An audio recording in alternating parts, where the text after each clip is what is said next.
Anyway, you are not a wuss. You are about to take to the stage of the London Palladium, which is extraordinary. Over the Rainbow, you're going to be performing this alongside Danielle, who was one of the competitors in Over the Rainbow that you're competing in, yeah? Yeah, so I get to do one performance a week, which is every Tuesday, which I think is brilliant, and I think is a great way for me to start off. I think if I was thrown in the deep end and had to do 8 shows a week... It's a lot to do, isn't it? Yeah, I think I probably would have coped with it because I would have had to, but I don't know how well I would have coped with that. You would have coped with it beautifully, because we're going to hear from you in just a second singing that wonderful song, the iconic song Over the Rainbow, and then we're going to see whether it still sends shivers up your spine. Let's go listen.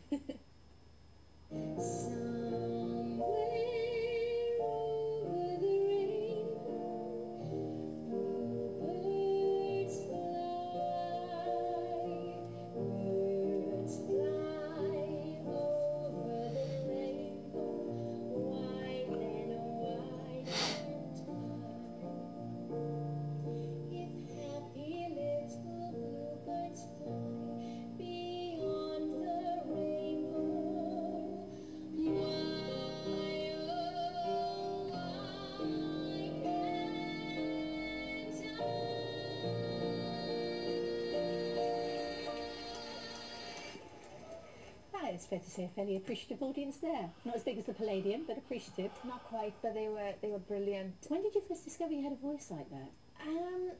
I don't know when I first discovered it, but my mother always tells me that from the age of about 3, she knew that I had something special. And I've seen videos when I was 3 years old singing, you know, Celine Dion classics and things like that. So I always wanted to sing.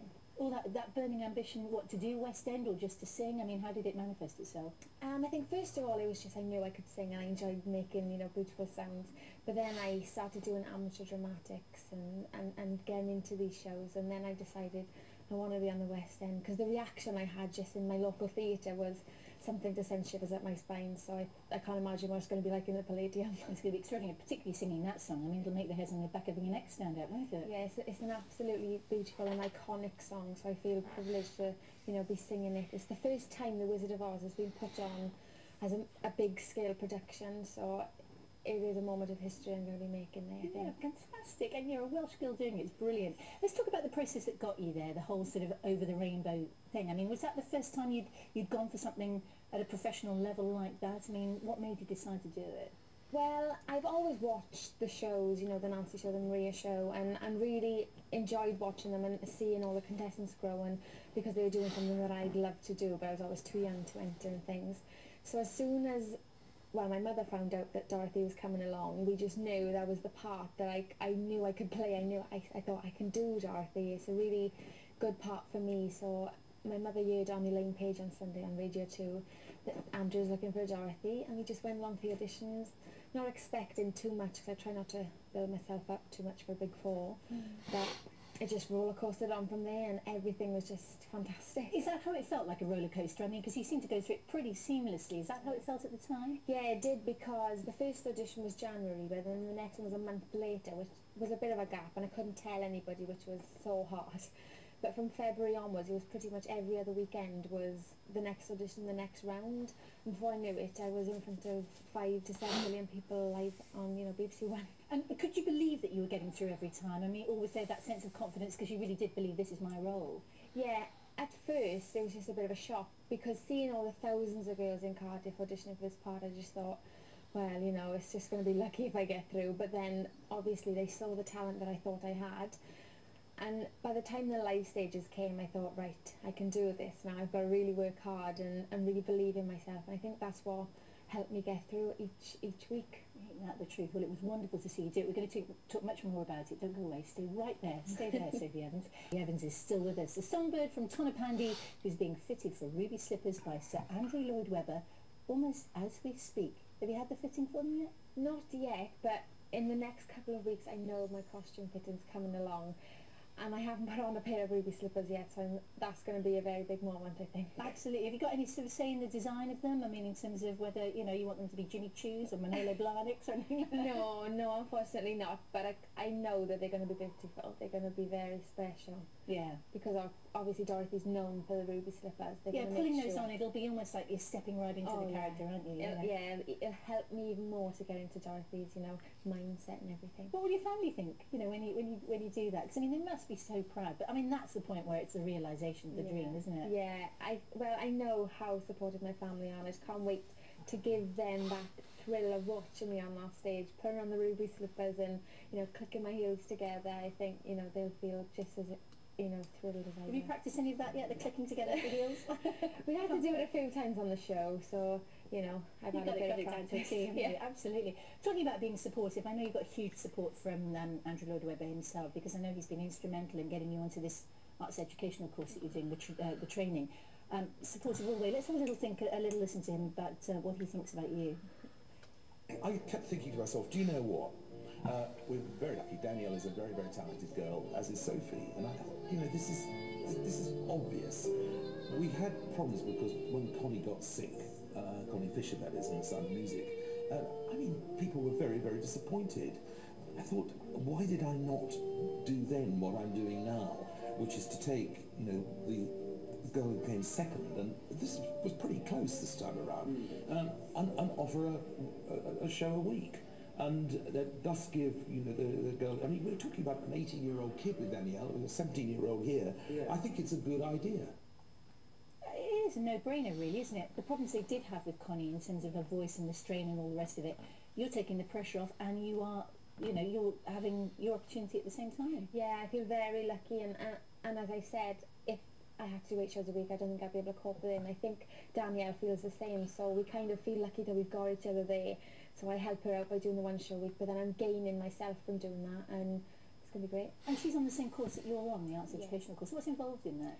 Well, it's a musical theatre course, like a bachelor in musical theatre, so we do, you know, everything, acting, singing, every kind of dance you can imagine, ballet, tap, things I've never done ever.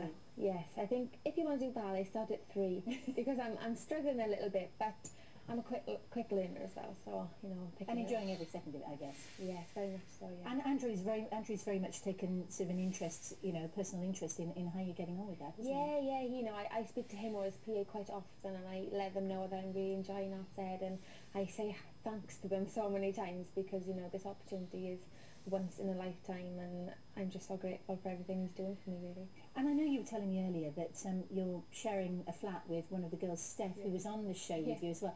Nice to know that you kept those friendships going, because I suppose a lot of people would probably think that, you know, you're all, well, all very nice girls, you know, you're all competing against each other, so there's got to be a little bit of friction and things, but was it? Yeah, you would think, and obviously we had a couple of bickers, whose wrappers left in the kitchen, and, you know, who wasn't cleaning the dishes, but, you know, everything was fine other than that. We were literally best friends, all of us, and me and Steph always said, because we lived in the same room in the Dorothy house together, we said we lived together, and it happened quicker than we thought, and we're enjoying every second together. And of course she can understand what you're going through, because I mean she was, you know, to a certain extent went through the process as well. How things going for her? Is she? She's doing great. She's not living with us for 5 weeks because she's going off to do pantomime this Christmas, and she's auditioning for things. She's, you know, just trying to keep herself going and do as many things as she can. And do you all stay in contact? I mean, are you aware of what the others are all doing? Yeah, we had a big Dorothy get-together the other day, which some girls couldn't make it, but we were all in Covent Garden together,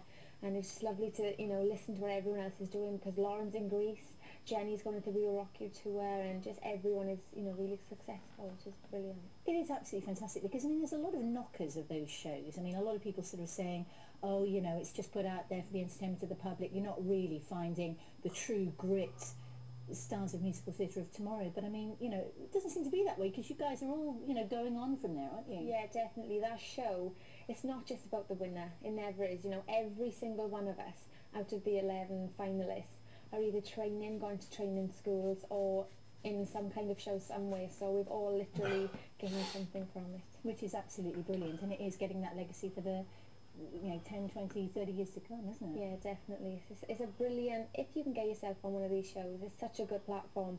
You know, people can knock it and say that it's not good, but for someone to get on there and to fulfil their dream, well, there's nothing better. It's superb, and you all had our vote, definitely. No, he's a lovely guy.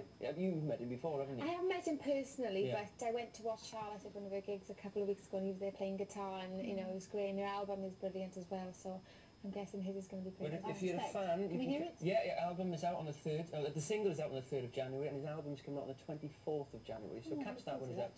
It's a really good one too. So you went to see Charlotte in her gig. I mean, are you still in contact with her? Because I mean, she was a real mentor on the show, Yeah, wasn't she was, and I was really chuffed when I found out she was a judge, because I, you know, I've got a bit of a fan going. I'm a fan, like, and so I went to the gig, and afterwards I was allowed to go to her dressing room afterwards, have a chat to her, and she was just really interested in what I'm doing, which was great, and just guiding me a little bit of, you know, how she thinks I should go, and it's really nice that she's still there to support me. That's great. Well, listen, very, very best of luck with Over the Rainbow. We're going to definitely come down to see you. Thrilled that you've done it. Just to let you know, there's a royal wedding coming up. They're going to be looking for a singer, just to give you fair warning, all right? Right, So okay, I'll Say keep yes. dating. Say yes. Keep dating.